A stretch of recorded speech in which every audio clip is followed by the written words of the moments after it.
Have you ever read something and it completely shifts the way you see the world? Like one page, one sentence, and suddenly, boom, everything makes sense. Well, that's the power of books.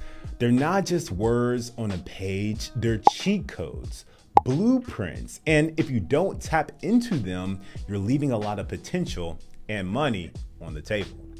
When I was a kid, I actually hated to read books, but that was mostly because I was forced to read books I had no interest in or was forced on me through school or religion. You see, I painfully read the books, but the books didn't hold my attention. That mostly changed when I started to read books on subjects that interested me more.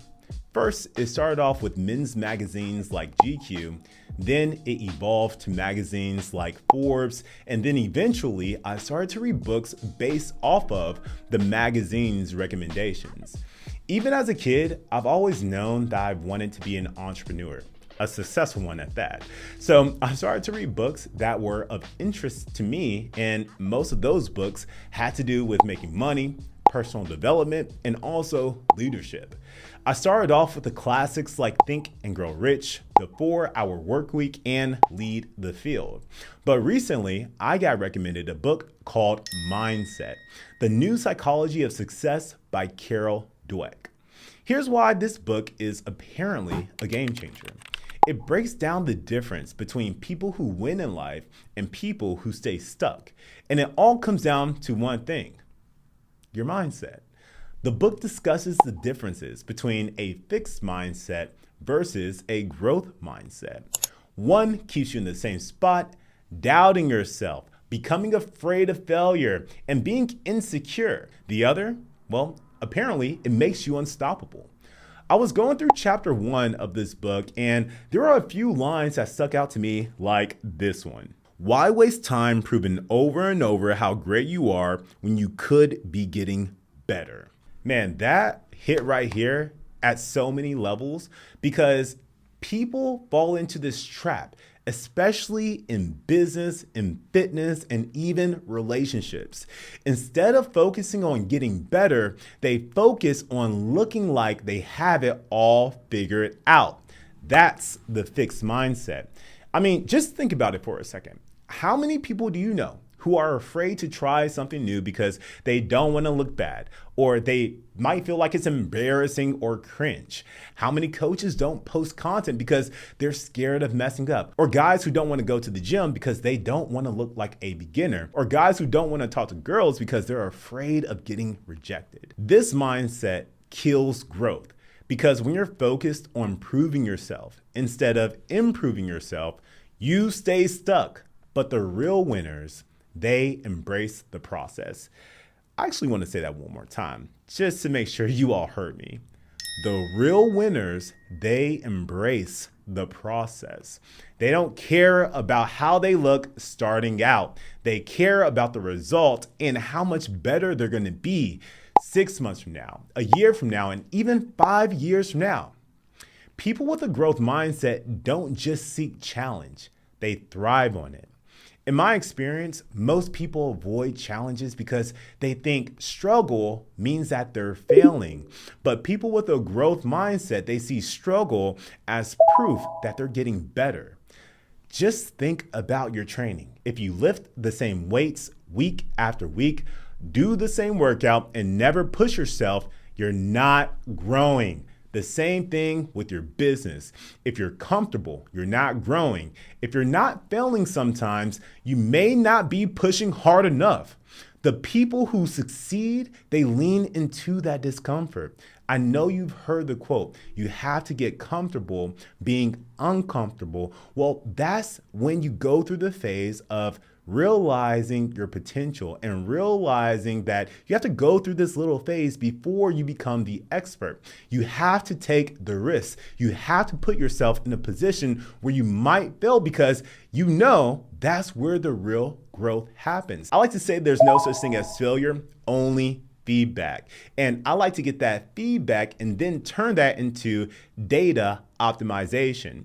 Because when I take a step back from whatever thing that I just tried and I look at that data, well, it's giving me feedback on how I could improve for the next go around. So all it is just a lesson and this feedback so you can do it again and get better and not make the same mistakes, because that's where the real growth happens. Did you know that 33% of high school graduates never read another book after finishing school?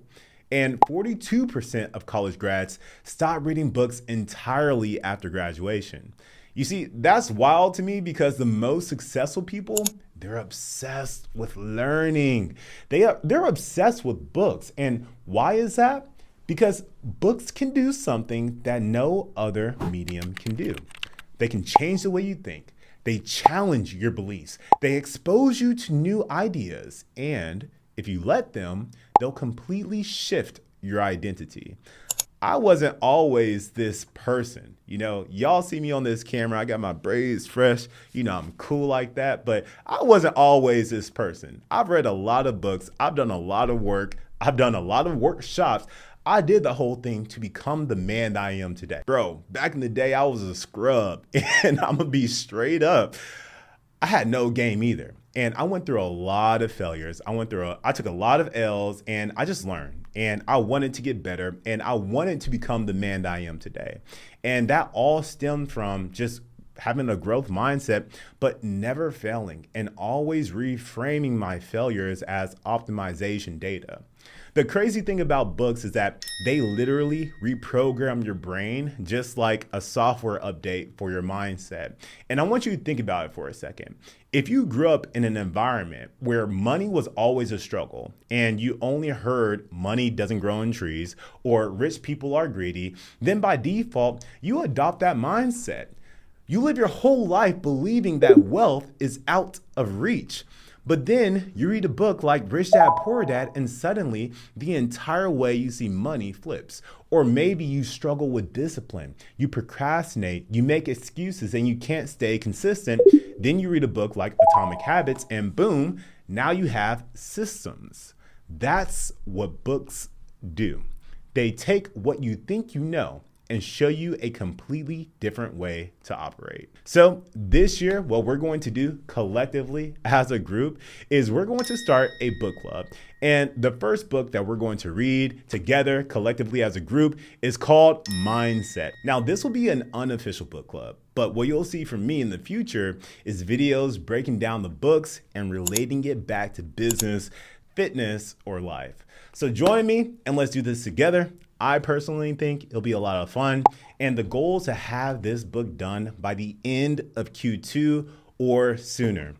Thank you for watching this video. I know this video is a little bit different from my normal videos, but I think having a growth mindset is so important, because the number one thing that I see with most coaches before they join FitBoss, and from the coaches that don't join FitBoss, is that they're stuck with this pessimistic mindset. This is a fixed mindset that they don't believe that they could actually be successful. They don't believe that they could actually be the next testimonial video for FitBoss. They don't believe that they could grow their following and be that guy or that girl that actually is the leader. That's because they don't believe in themselves. They have a fixed mindset. So my job as your coach is to help you develop yourself, help you become the person that you need to be so that you can lead, you can take ownership, you can take responsibility. And guess what comes with that though? Your dreams. All the fun stuff. So I appreciate you watching this video. Thank you so much for staying to the end. Go ahead and check out this book. This video is not a sponsored video, by the way. This is just something that I think will be good for the community and also good for myself, because I'm reading this book alongside of you. So pick up the book on Amazon. I will chat with you soon, and I will see you next week. Peace.